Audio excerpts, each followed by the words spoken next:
So let's get real for a second. Being an empath is wonderful. Whenever a friend or family member needs support, I'm able to be there on a deeper emotional level. But there have been times where I didn't know how to handle when loved ones felt anxious or angry. If a friend was anxious, then I was anxious. If my dad was upset, I felt so upset until he was better. My happiness became tied to how happy or sad they were. I developed the habit of giving away my inner power like candy. Early on in my spiritual journey, this egg of light visual helped me so much in times of stress.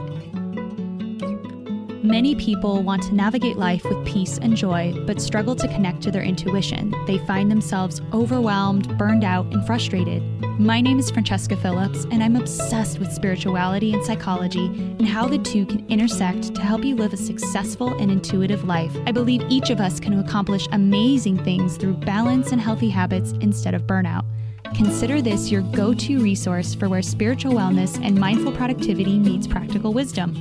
If you're craving positivity and want to know how to find the answers within, instead of searching endlessly without, then you're in the right place. Get ready to feel supported and inspired. This is the Good Space Podcast. You're listening to the Good Space Podcast, episode number 27, How to Create a Personal Energy Shield for Protection. Before we dive in, I want to give my warm appreciation to our reviewer of the week, A. Heeg. And they say, Francesca is a kind, wise, light-filled soul. I particularly love her affirmations at the end of each episode.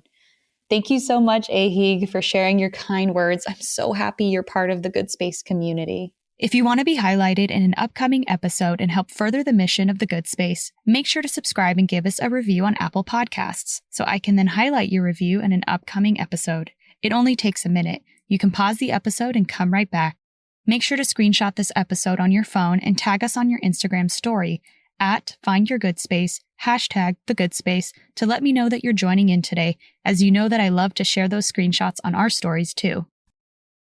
Today we're going to talk about creating an energetic shield for protection from the influence of energy around you. So you'll learn what a personal energy shield is, how you can create one, and a few simple strategies you can use in low energy situations. If you're an empath, someone who's sensitive to the emotions of other people or environment, oftentimes you can feel like you're taking in so much and either get overwhelmed, feel down, or constantly drained when you're around people. If any of these sound like you, then today's episode is for you. We're going to talk about how you can create that personal energy shield to protect where your energy goes and the kind you receive. Consider this the secret superpower you never knew you could have. It's no secret. Energy is everywhere. You're created from energy and can generate it in every moment. Your thoughts can grow or shrink it. Your emotions act as interpreters of the kind of energy you're experiencing. Who you're around can affect it. Energy is the way the universe creates and communicates. Cluing into the quantum field is a part of our biological process. Matter is one, not separate, which means any of our subatomic level processes can be influenced at any given moment to take any of a variety of paths. Don't feel alarmed, my friend. You very much have the power to choose the quality of your earthly experience. You're a co-creator, not a passive receiver of energy if you choose not to be. No one can invade your space simply because they intend to. You're the ultimate gatekeeper of your energy. However, there may be times you have a leak. It can happen because you're not aware or you allow it to happen. Thankfully, there are a few techniques you can use to repair any leakages. So here's why you need to protect your energy.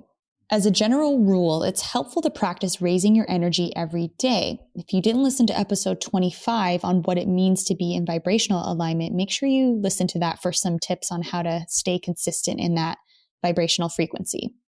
Lynn McTaggart in The Field says that when two people are connected, quote, the pair becomes less highly tuned in to his separate information and more receptive to that of the other. In effect, they pick up someone else's information from the 0 point field as if it were their own, end quote. In simpler terms, when two people want to establish a connection, their brain patterns become synchronized. This adds a lot of oomph to the well-worn saying that you're the average of the 5 people you spend the most time with. Your brain literally synchronizes with them, which begs the question, what kind of people are you connecting with? McTaggart says that the observer with the greater degree of coherence or order influences the probabilistic processes of the less organized recipient. The more ordered of the pair affects some quantum state in the more disordered other and nudges it toward a greater degree of order. End quote. Interpreted for everyday use, if you hang around people with higher energy, your energy will start to rise.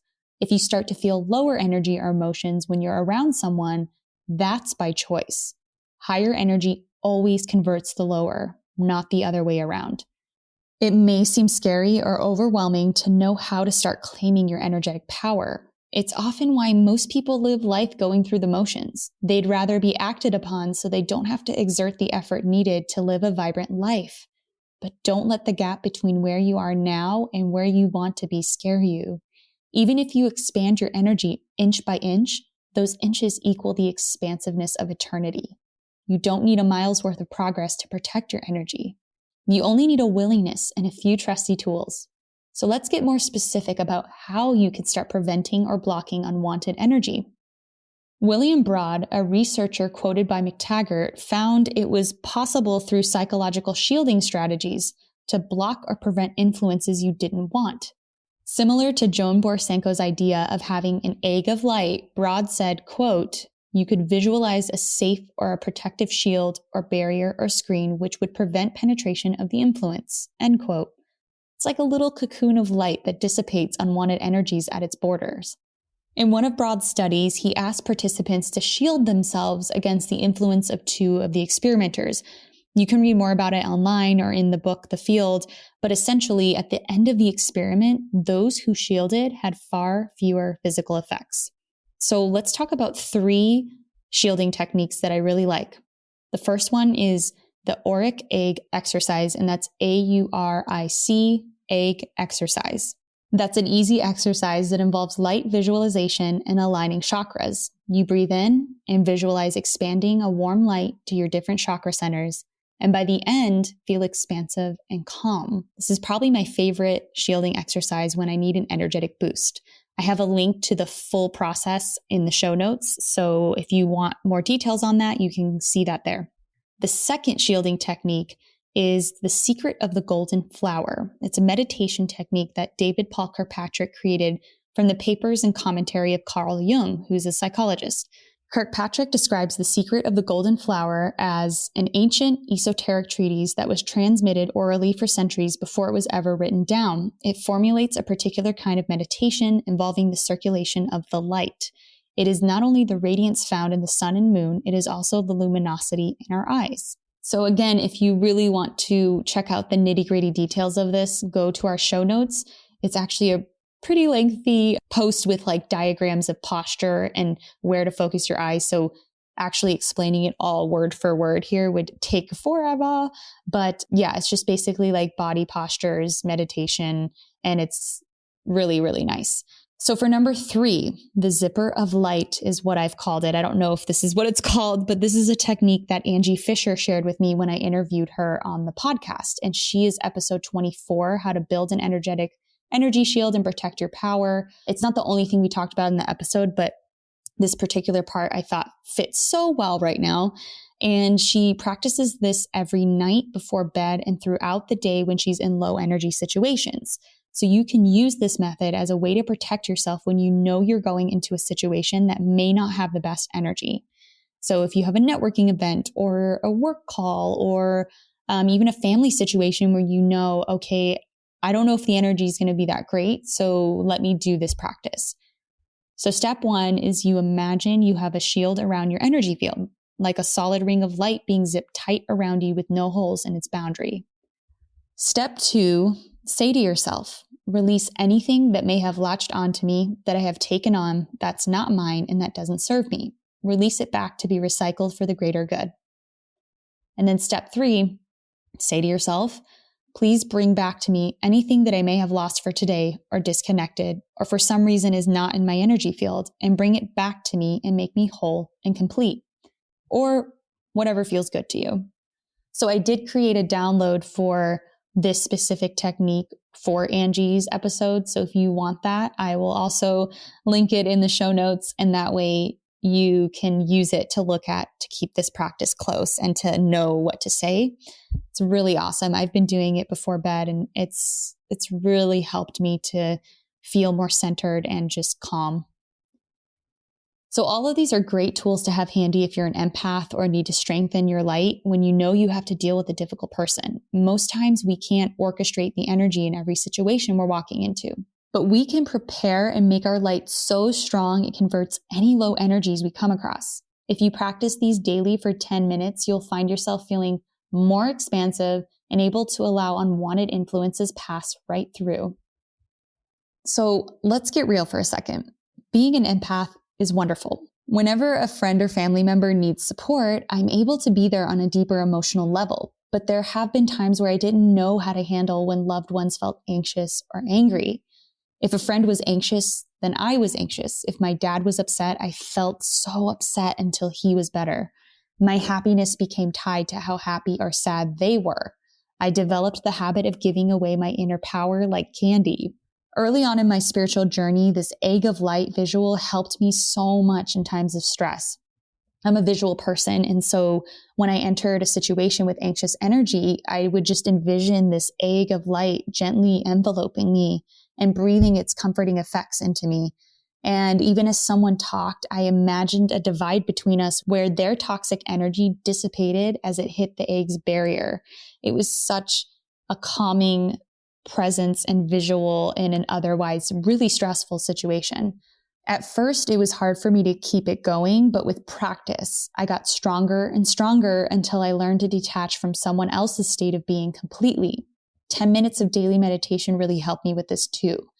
Now I hardly take someone else's emotional state personally, and I'm able to hold my own energetic ground, even change their energy. And as a quick disclaimer, just because higher energy converts lower energy doesn't mean we need to stay in a toxic situation.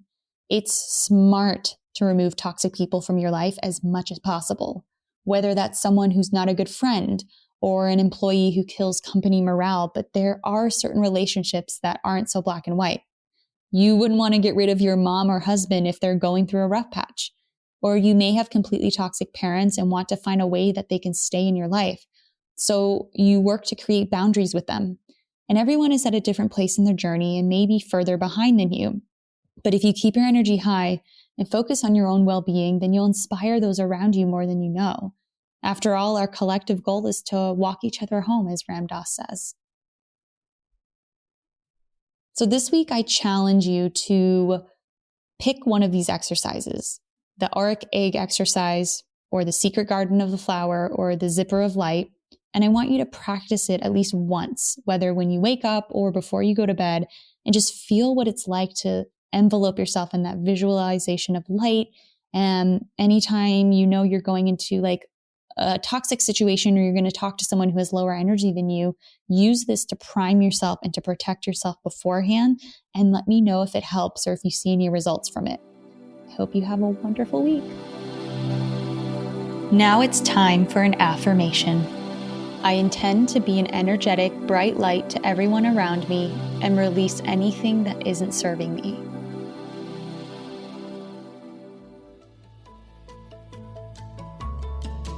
If you found today's tips inspiring or thought-provoking, share it right now on social media and make sure to tag me at Francesca A. Phillips or at Find Your Good Space, and also weigh in the comment section at findyourgoodspace.com. You can find links in the show notes.